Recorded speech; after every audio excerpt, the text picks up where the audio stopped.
Seja bem-vindo ao Echo Journal Club, o podcast que traz as últimas atualizações em ecocardiografia, de forma prática e direta.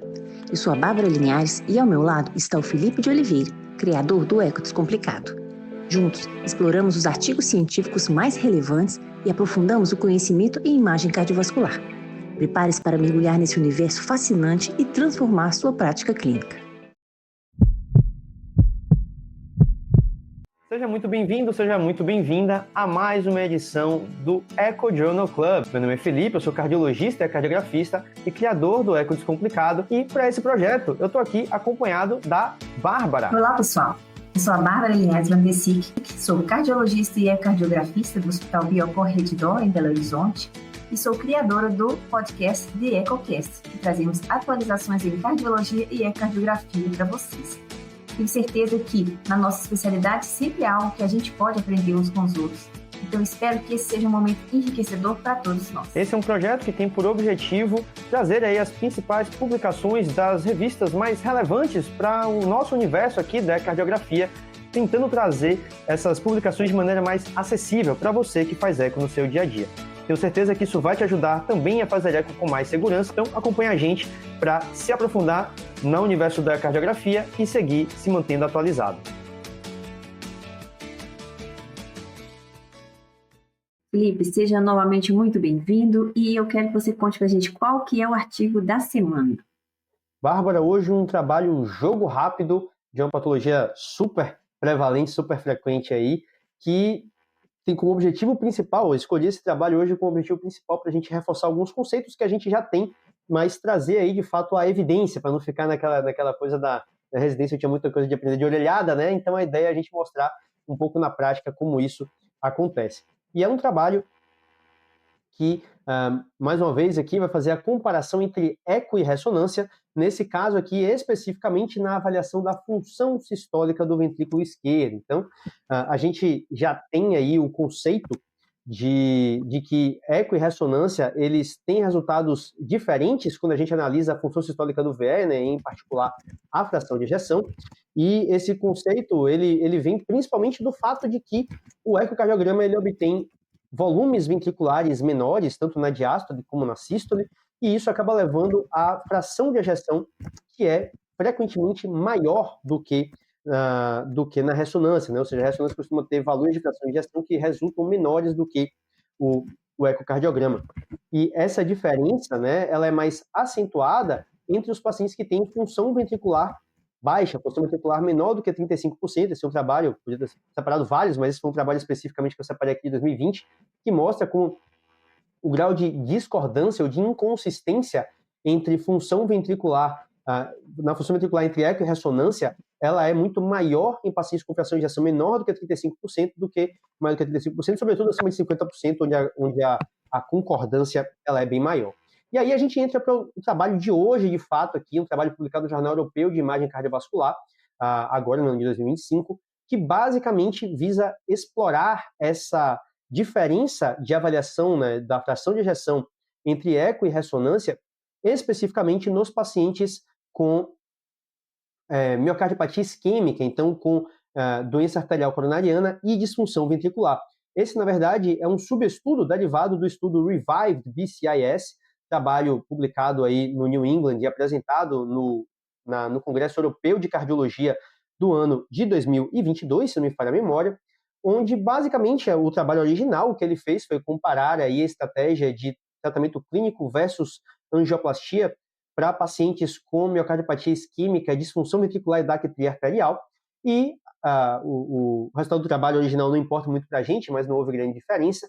E o fato é que, de todos os pacientes desse trabalho lá do Revive BCIS, o trabalho britânico, eles separaram aí 373 pacientes que tinham disponível imagens de ressonância e ecocardiograma para fazer a comparação pareada dos resultados dessas duas patologias. Então, o objetivo do trabalho foi avaliar o grau de concordância da avaliação da fração de ejeção entre esses dois métodos nessa população de pacientes com disfunção ventricular e miocardiopatia isquêmica.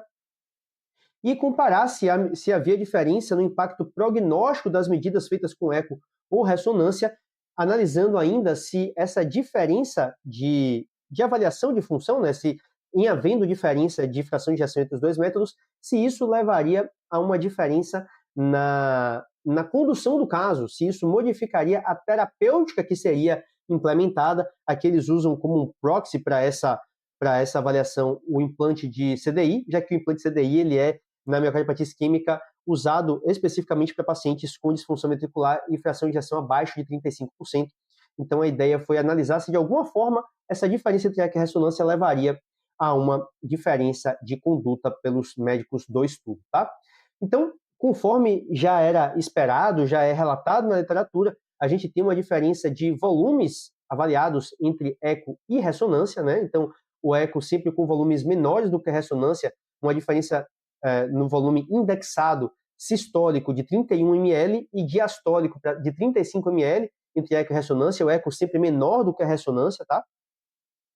E a fração de ejeção foi sempre menor também na ressonância do que no eco. Então, uma vez que o eco tem volumes ventriculares menores, isso vai tender a uma fração de ejeção maior, porque a variação percentual do volume diastólico e sistólico, que é a fração de ejeção, vai ser maior no ecocardiograma do que na ressonância. Então, eco tem volumes ventriculares menores com fração de ejeção maior e a ressonância tem volumes ventriculares maiores com fração de ejeção menor, e isso se manteve aqui nesse trabalho, tá?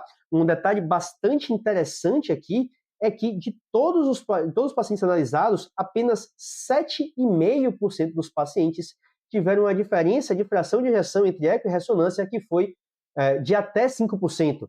Ou seja, um paciente com 30% na ressonância, o mesmo paciente tinha 30% na ressonância e 35% no ecocardiograma. Essa diferença de até 5%, ela só aconteceu em 7,5% dos pacientes.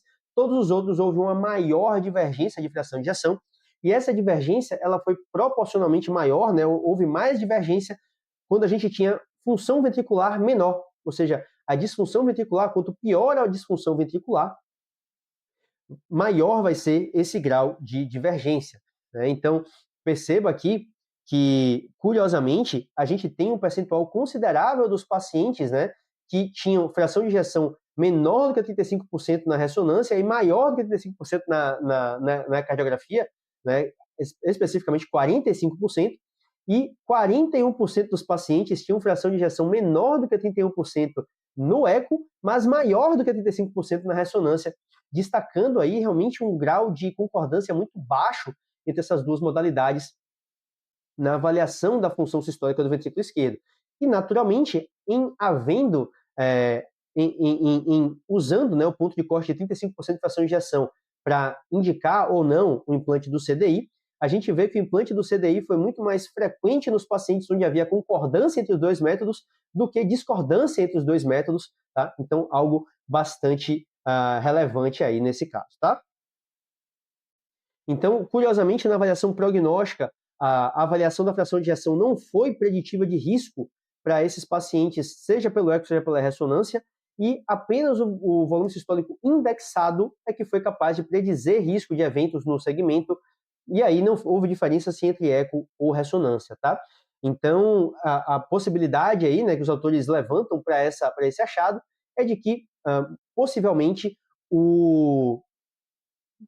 a população já tinha sido muito selecionada para o trabalho, já que aqui eram pacientes com disfunção ventricular e miocardiopatia isquêmica, e aí, com essa subpopulação, talvez, de fato, a avaliação da fração de ejeção não traga um incremento de estratificação prognóstica, e também a população relativamente pequena talvez tenha impedido que a análise fosse estatisticamente significante. Então, trabalho bem jogo rápido aqui, que traz para a gente, destaca para a gente essa grande taxa de discordância e que, se ela já acontece normalmente, né, no grande pool de pacientes aí que são avaliados com eco e ressonância, definitivamente no paciente com miocardiopatia isquêmica essa diferença ela se mantém e parece maior do que a gente gostaria, inclusive potencialmente levando a impacto na terapêutica, já que o corte da fração de ejeção é tão usado para indicar tratamentos como, nesse caso aqui, o implante do CDI, tá certo?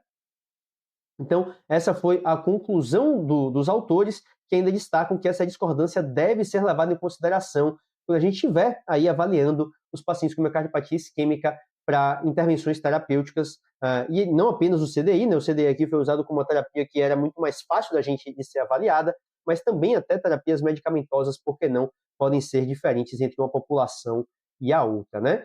Então, esse foi o trabalho de hoje, Bárbara. Eu queria ouvir sua opinião aí, o que você achou, qual que é a sua impressão.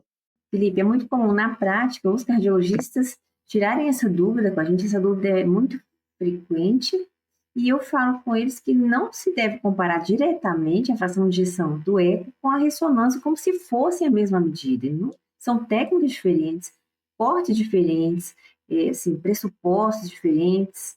Então, a variabilidade então, técnica do eco faz com que os volumes, como você disse, sejam sistematicamente menores que os da ressonância, mas não significa que é um erro clínico, um erro do nosso eco, mas é uma limitação do método. Então, o mais importante é a tendência evolutiva do mesmo método. Se começou com eco, vamos continuar com eco. Começou com a ressonância, continue com a ressonância.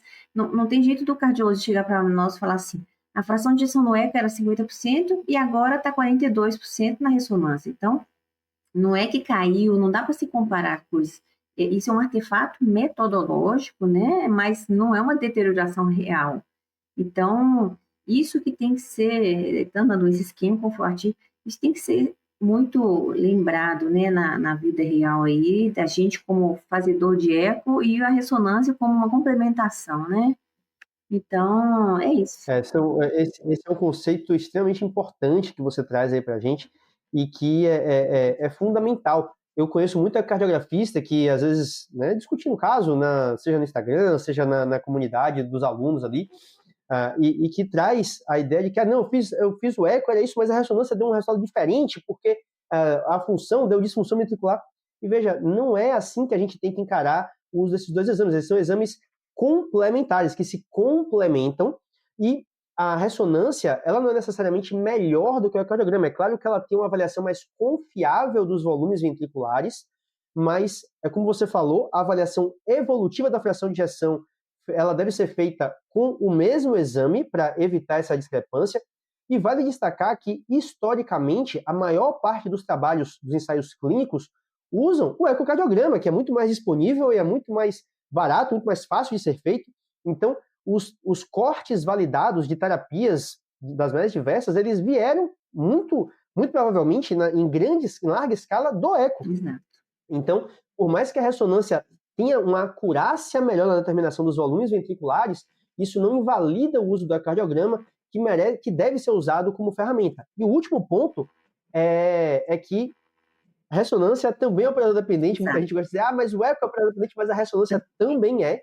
Se a ressonância não for adquirida da maneira adequada, tem muito lugar que a aquisição é feita pelo técnico sem a presença do médico, e isso vai interferir na qualidade da imagem e também no resultado, sem falar que você tem a cardiografista ruim, você pode ter o especialista em ressonância também, que é ruim. Então, a ressonância, claro, ela ajuda muito a dar uma confiança maior a gente no diagnóstico que a gente faz no ecocardiograma, ou enquanto cardiologistas, mas a gente também tem que ter um grau de suspeição, lembrar ali que a ressonância está longe de ser perfeita e que ela está sujeita a erros e que são métodos diferentes e complementares. Exatamente.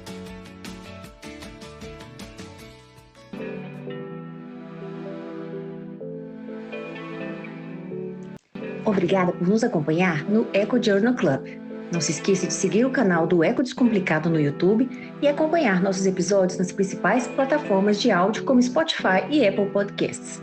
Assim, você não perde nenhuma atualização sobre o mundo da ecocardiografia. Até o próximo episódio.